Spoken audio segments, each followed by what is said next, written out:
Reuters recently reported that China's coal power output, or its overall consumption, fell to its lowest level in years over the past few months. Is this a pivot point, a turning point? Well, many say that it is. YouTube's new algorithm means that you're often not getting all of our videos in your feed. There's 7,500. I'm pretty sure you're probably not seeing a lot of them.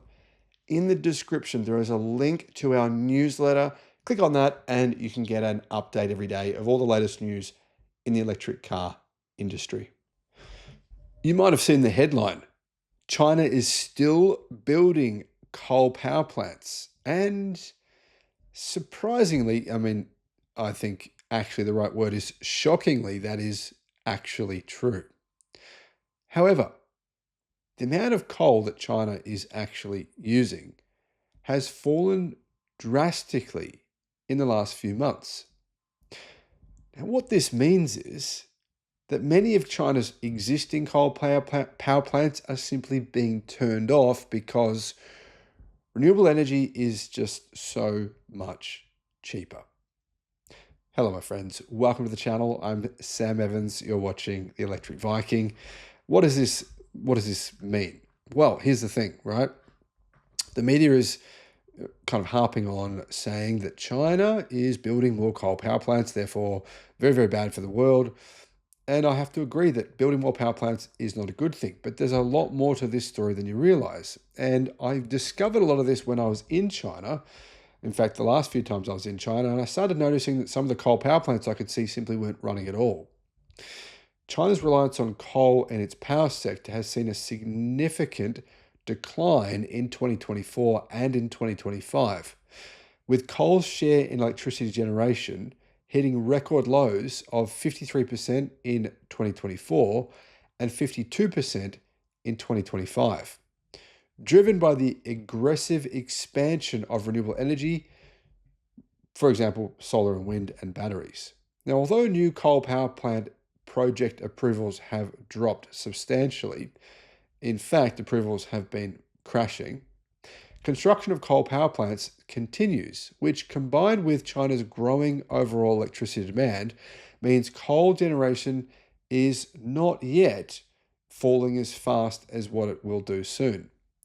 The situation indicates a crucial turning point, though, is approaching where all new electricity demand will be met by clean energy in China, eventually at least within the next 15 years, experts are saying, leading to a future with declining coal use in absolute terms worldwide. Now, if you don't believe this, you can look at the data. The data actually shows you that the use of coal in China is falling, and peak coal has been and gone in China.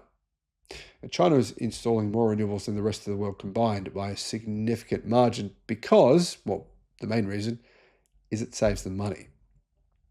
And of course, it means they create their own electricity. It's better for their terms of trade. So if you're buying a bunch of coal from Australia or other countries and shipping it to China, it's not actually good for China's economy. It's better off for them to make their own electricity in the country using wind, sunlight, and then storing that electricity in batteries than buying coal from other countries. In the power generation mix, the proportion of electricity from coal has been steadily falling, reaching a record low, as I mentioned before, and that is continuing right now. And permit reductions also have begun to increase. Now, you might say decrease, but the truth is that 83%, there was an 83% decline in permit approvals for coal power plants in 2024 compared to the same period in 2023. And numbers have continued to fall this year to the point where very few new coal power plants are being approved. It's almost like the government is trying to save companies from themselves.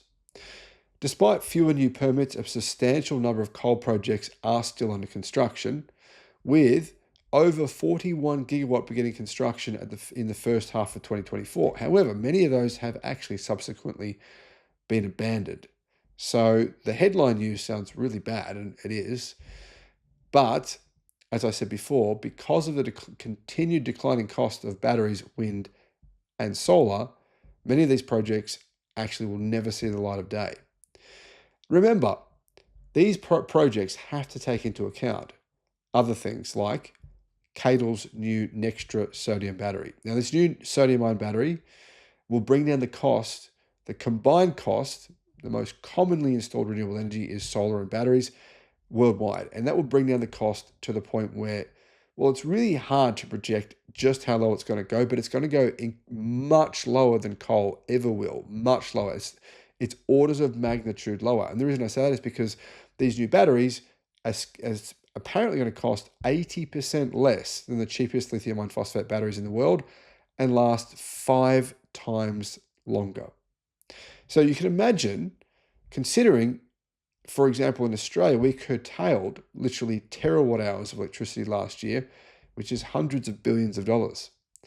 When countries begin to install these batteries at a faster pace than they already are, but that will speed up with the adoption of these new sodium-ion batteries, that will be another reason that coal power will appear incredibly expensive, especially considering these aging coal power plants need to be repaired frequently, but incredibly expensive in comparison to the alternatives. So what does this mean for the future? Well, we are approaching an absolute decline. If current trends persist, and there's no reason to say they won't, China is nearing a critical point where all additional electricity demand will be fulfilled by non-fossil fuel sources, signaling the beginning of an absolute decrease in coal generation. Well, the slowdown in coal power plant permits is a positive sign for climate goals.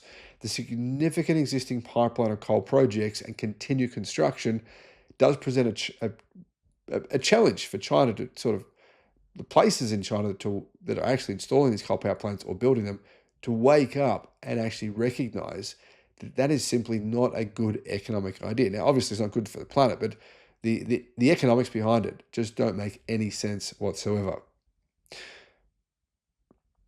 Now, some people would argue that while renewables are intermittent, the sun doesn't always shine, the wind doesn't always blow. However, if renewables cost 80% less than coal, then building out the excess capacity we need to actually mitigate for the intermittency of renewables, which is approximately 200% capacity, is still far, far cheaper than either nuclear or coal. And that is accurate for most of the world's population. 90% of the world's population lives on the Sun Belt. Now, of course, people who are against renewables often live in very cold places where they believe solar doesn't work. However, that's actually false, as I'll explain in another video on this topic. What are your thoughts? Thanks for watching. The Sydney EV International Motor Show. If you want to get a 50% discount on your tickets, all you got to do, click the link in the description and use the promotion code that's in the description. Just copy and paste that. Now, I should mention there's only 200 tickets available per day. So if you go to use the promo code and you can't get a ticket, wait till the next day. Don't wait until the day before the show to get your tickets, because otherwise you'll probably miss out on getting the 50% discount.